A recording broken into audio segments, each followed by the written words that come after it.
Hey guys, welcome to the Gun Shop with me, Johnny, and today we're going to be having a look at this, a Krieghoff K20.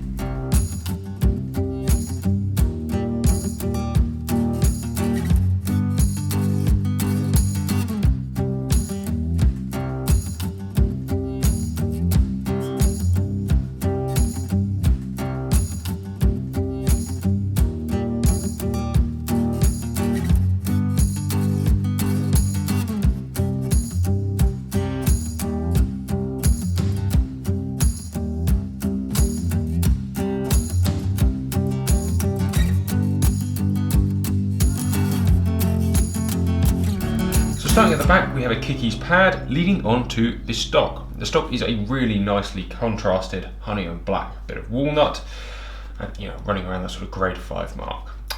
Like we said in the last video, and I will be referencing the K80 video we did not long ago, quite a bit in this, every stock is custom. So you can see on this gun you have a real drop in the neck, and that actually this only has a single palm swell, but a very large deep grip, which on this 20 bore actually makes it feel very adult.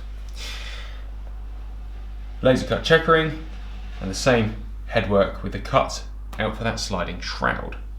The sliding shroud that we all know and love from the likes of Remington, developed back in 1932, that Krieghoff purchased in 1947 for patent use on their guns and kind of mastered it. Really nicely done. Moving on, we have Vienna scrollwork, acanthus scrollwork with that straight line border on every face and every side of this action. Same delicious internals, just scaled down for a 20 bore. Obviously the name K20 means this is a 20 bore variant, but everything is very similar, just scaled down. So we've got the fore end off, it is scaled down too, and this is what I really like about the K20. One of my pet peeves with the K80 is that thickness around the back and that taper that goes down to the fore end. I just think stylistically it doesn't do anything for me, but on this 20 bore, it magically does. That extra thinness, the lack of depth, it just becomes a more refined thing, and that can be said for 20 bores throughout. The fore end wise, it's a very intelligent fore end design. Not only do you have these little push bits for the extractor that keep it tight on the face, you also have an interchangeable drawer that keeps it tight between the two, and you have a little adjustable lump there that keeps it from rattling. So you can pretty much, it keeps your gun tight and feeling happy. Just little things that some other gun manufacturers don't do that they probably should. However, obviously where this gun is quite a lot of money, they definitely should be doing this kind of thing. You have double extractor springs. That's quite a cool feature. I quite like that, you can see in there.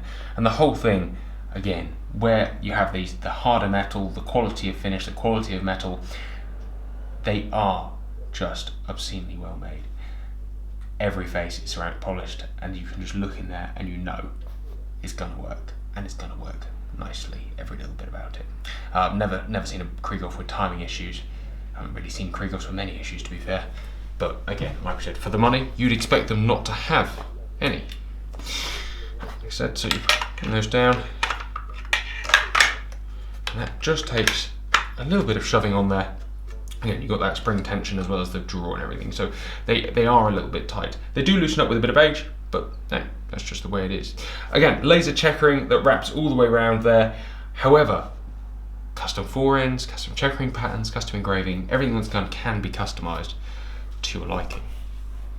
Barrel lengths, barrel weights again are interchangeable. This one is a fixed choke, double bead side. So this is a smaller version of that K80 we had. As you all know, Krieghoff does have a hell of a pedigree, but we're going to talk a little bit through that before we wrap this up. Krieghoff was actually started in 1886 one way or another with a company called Sempert and Krieghoff, and that was a guy called Ludwig Krieghoff and his partner.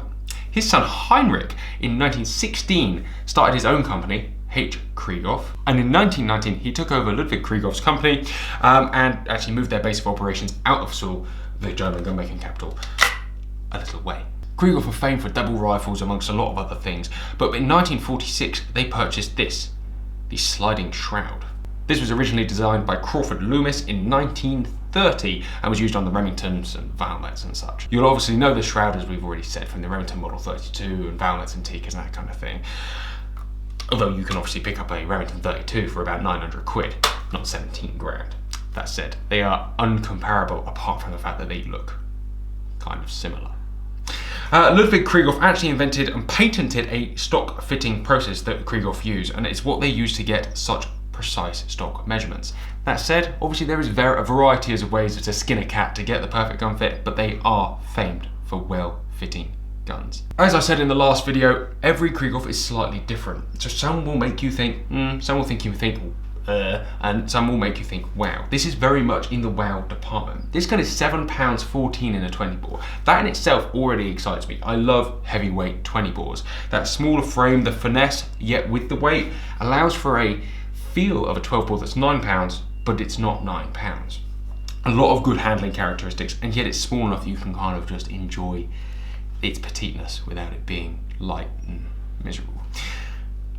Very controllable, very delicious, and I must admit, this gun really does win my heart. It's just lovely, fast but smooth. It's everything a 20 bore should be for use by a younger man, certainly. It fits what I like. Guys, I hope you've enjoyed looking at this gun. It really is a lovely little thing. Yes, it's a lot of money, but there's a lot of exclusivity that comes with it, and it is exceptionally engineered. More importantly, it's pretty. Take care, goodbye, and we'll see you next time.